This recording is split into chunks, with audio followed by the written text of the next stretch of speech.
கர்த்தருடைய பரிசுத்த நாமத்துக்கு ஸ்தோத்திரம். இன்று மெய்வார்த்தை நிகழ்ச்சியில் காண்பதில் மிகவும் மகிழ்ச்சி அடைகிறேன். இன்றைய மெய்வார்த்தை மத்தேயு 5:13. நீங்கள் பூமிக்கு உப்பாயிருங்கள். கர்த்தர் உங்களை பார்த்து தான் சொல்கிறார். உங்களை மாத்தல, நம்ம எல்லாரையும் பார்த்து தான் சொல்கிறார், நான் பூமிக்கு நீங்க உப்பாயிருங்கள் என்று. உப்பு பார்த்தீங்கன்னா, ஒரு உணவை நம்ம சமைக்கும் பொழுது நிறைய காஸ்ட்லியான பொருட்களை நம்ம போட்டு வந்து சமைப்போம். ஆனாலும் அந்த உப்பு இல்லைன்னா என்ன ஆகும்? அந்த சுவையே குறைந்து போகும். அந்த உணவு பார்த்தீங்கன்னா முழுமையே அடையாது. உப்பு எதற்கு உதவுது? ஒரு உணவுக்கு அதுதான் ஒரு ஃபுல்ஃபில்லாக இருக்குது. அதே போல் சில பொருட்களை பதப்படுத்தவும் அந்த உப்பு வந்து உதவுகிறது. அதே போல தான் மக்களே, கர்த்தர் நம்மளை பார்த்து சொல்கிறார், நீங்கள் பூமிக்கு உப்பா இருங்கள் என்று. நீங்கள் நினைக்கலாம், குடும்பத்தில் நம்ம உப்பா இருக்கணும், ஊழியத்தில் உப்பா இருக்கணும், வேலை ஸ்தலத்தில் உப்பா இருக்கணும். ஏனென்றால் பிள்ளை வளர்ப்பில் கூட நம்ம உப்பா இருக்கணும். இப்போ பார்த்தீங்கன்னா, பிள்ளை வளர்ப்பில் பார்த்தீங்கன்னா, நீங்கள் கண்டித்து வளர்க்கும் போது அந்த பிள்ளைகளுக்கு வந்து அது ஸ்டார்டிங்கில் என்ன தெரியும்னா கஷ்டமாக தான் தெரியும், ஏன் அம்மா இப்படி பண்ணுறாங்கன்னு.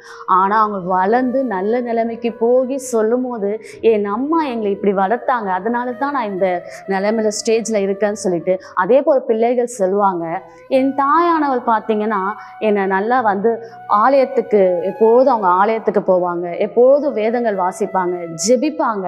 அதை பார்த்து தான் நாங்களும் வளர்ந்துருக்கோம். அது போலத்தான் இப்போது நாங்களும் ஆலயத்துக்கு போகிறோம், ஜெபிக்கிறோம், நாங்கள் ஊழியத்திலையும் வேலை ஸ்தலத்திலையும் ஒரு முதன்மையாக இருக்கிறோம் என்று பிள்ளைகள் நம்பை குறித்து சாட்சி சொல்லுவாங்க.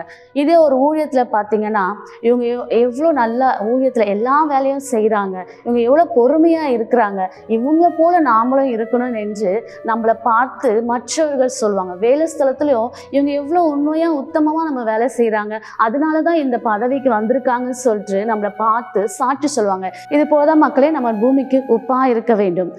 ஒரு சிறிய ஜெபம் செய்வோமா? கர்த்தாவே ஏசப்பா, அப்பா எங்களை நீங்கள் இந்த பூமிக்கு உப்பாக வைக்கும்படியாக நாங்கள் ஜெபிக்கிறோம் ஆண்டவரே. அப்பா நல்ல தாளந்துகளை தந்து நல்ல கனிகளை கொடுத்து அப்பா எல்லோருக்கும் நாங்கள் பிரயோஜனம் உள்ளவர்களாக இருக்க கர்த்தர் நீங்கள் கிருபை பாராட்டும்படியாக நாங்கள் ஜெபிக்கிறோம் ஆண்டவரே. அப்பா உங்கள் கரத்தில் ஒப்பு கொடுக்குறோம், நீங்கள் பொறுப்பெடுங்க, ஆசீர்வதிங்க. கர்த்தருடைய பரிசுத்த நாமத்துக்கு ஸ்தோத்திரம். கலங்காதிருங்கள், பயப்படாதுங்கள், கர்த்தர் உங்களை நேசிக்கிறார். கர்த்தருடைய பரிசுத்த நாமத்துக்கு ஸ்தோத்திரம். ஆமென்.